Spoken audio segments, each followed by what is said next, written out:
Hello বন্ধুরা, আজকে তোমাদের দেখাবো পেন্সিল দিয়ে সুন্দর একটি গ্রামের দৃশ্য। প্রথমে আমি উপর থেকে এরকম বেঁকা একটি দাগ টেনে নেব।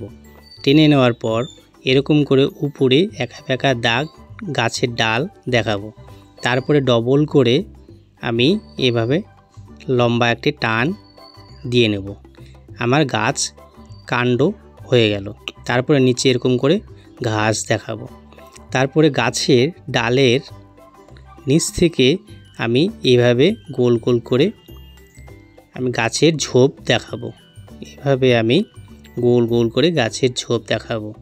তারপরে ডালের ভিতর দিয়ে অর্ধেক অর্ধেক ঝোপগুলো আমি এইভাবে এঁকে নিয়ে কমপ্লিট করে নেব।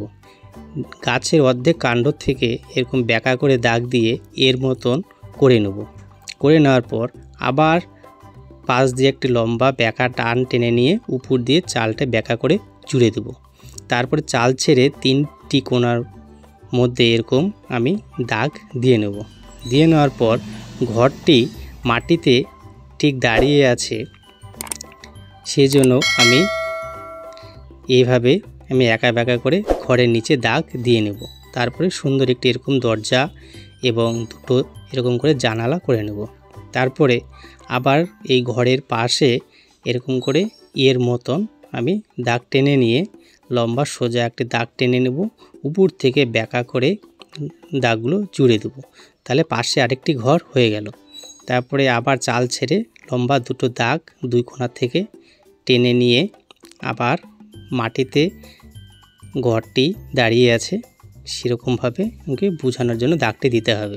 তারপর ঘরের দুটো জানালা এবং দরজা এবং জানালার মাঝখানে এরকম লম্বা লম্বা করে টেনে শিক করে নেব। করে নেওয়ার পর দূরের ঘরের দেওয়ালের ঠিক উপরে আমি একটি ছোট্ট জানালা করে নেব। করে নেওয়ার পর এবং ঘরের চালে একটু একটু করে যেরকম ঝিরিঝিরি দাগ দিয়ে নেব। ছনের ঘরগুলো একটু ঝিরিঝিরি দাগ বুঝাবো, যেহেতু ছনের ঘর।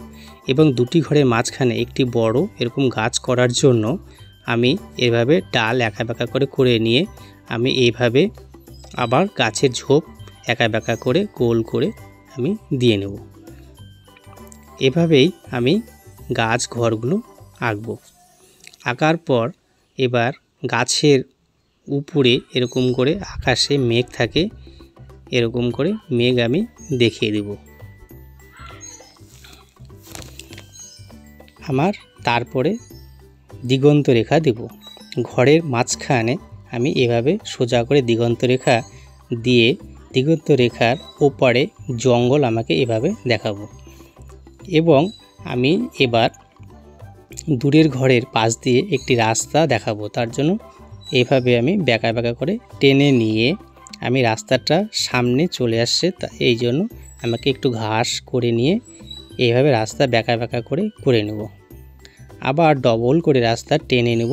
টেনে নিয়ে এবং এইভাবে সামনে দাগ টেনে ছেড়ে দেব। দেওয়ার পর গাছের এরকম ফোকরগুলো টেনে নিয়ে লম্বা লম্বা দাগ দিলেই আমার ছবিটি কমপ্লিট হয়ে গেল।